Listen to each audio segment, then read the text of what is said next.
What's up, everyone? I'm Trey Baird. Let's walk and talk.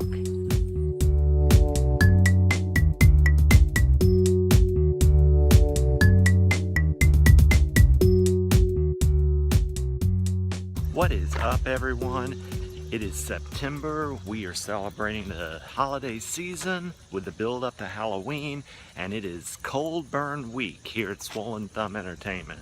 And today we're talking about Tim Burton. In the cold burn horror genre, Tim Burton is a mainstay. He is someone who does that style well. The horror style of being unsettling without being terrifying. To tell a story with unsettling themes as opposed to telling a story purely meant to horrify. The question at hand today, is Tim Burton a talentless hack?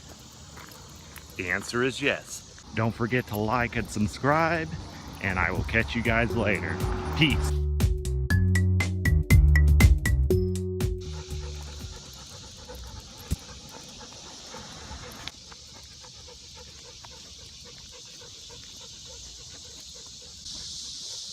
Alright, y'all, I'm just playing. I mean, to be perfectly honest, I'm not the biggest fan of Tim Burton, but I wouldn't go so far as to say he's a talentless hack. Repetitive, yeah. Uninspired, yeah. Uses the same ideas over and over again, yeah. Unoriginal, debatable. I'm not a hater, though. I mean, you know, one of his movies, Mars Attacks, I love Mars Attacks. I think it's hilarious. I think it's a well-timed send-off on the alien invasion trope, the sci-fi genre, and just big-budget movies like that in general. You know, I think the fact that it came out so soon to Independence Day was a well-touched artistic idea. Well-timed artistic idea, I should say.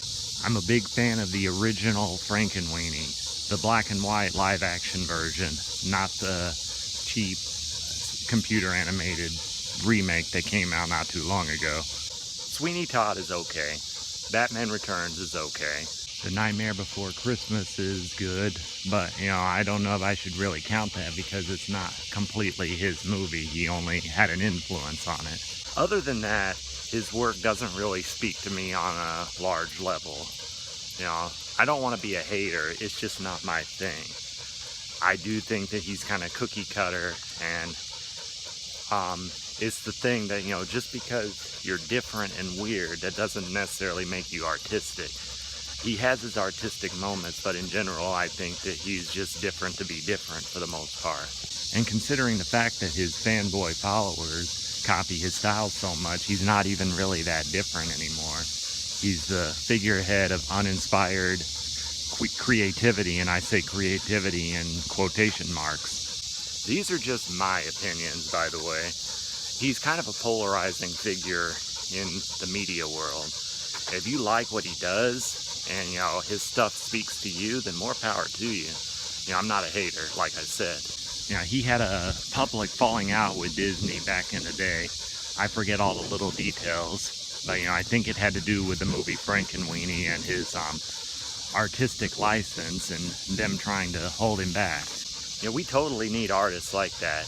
You know, artists to remind the big corporations that it's about the art and that they need to keep an open mind and they need to be willing to evolve with the times. So in that aspect, I think having artists like him around is a totally great thing.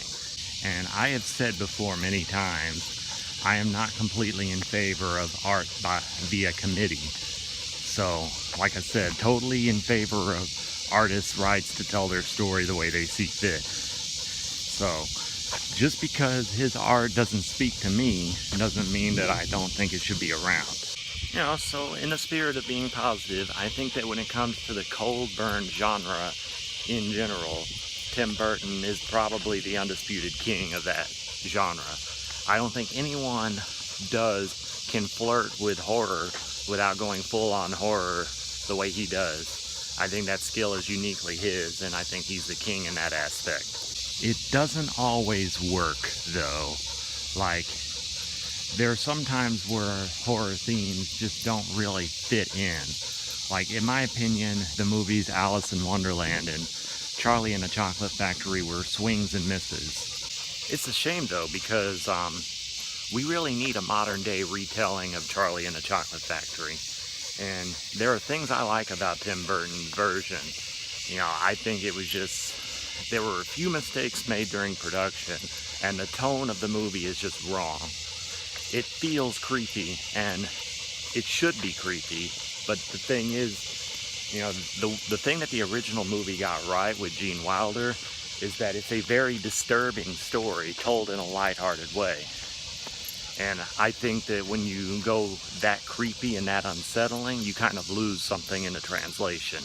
Which is more or less what I think of his Alice in Wonderland sequel. It's the story is very disturbing, and the juxtaposition of having such a whimsical and lighthearted take on the story, with the story itself being kind of dark, that's what really makes the paradigm of strange and danger work in the original, in the Disney version of the original. To just go full-on creepy in this universe is just, it's a incorrect tonal shift in my opinion.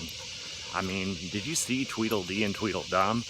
You know, they are not supposed to be that creepy.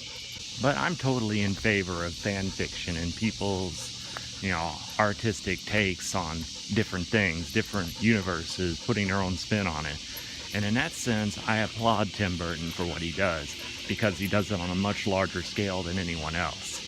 Simply put, his style isn't necessarily for me, but it makes a lot of people happy, and I applaud him for that, because he's satisfying a need that a lot of these people have when they are interested in the macabre and the darkness. With that said, my dogs are starting to get warm because it's a little bit humid out. Got a lot of cloud cover, so it's not hot, but I think it's time to bring this walk to an end, let them get some air condition time. So until next time, don't forget to like and subscribe, and I'll talk to you guys later. Peace.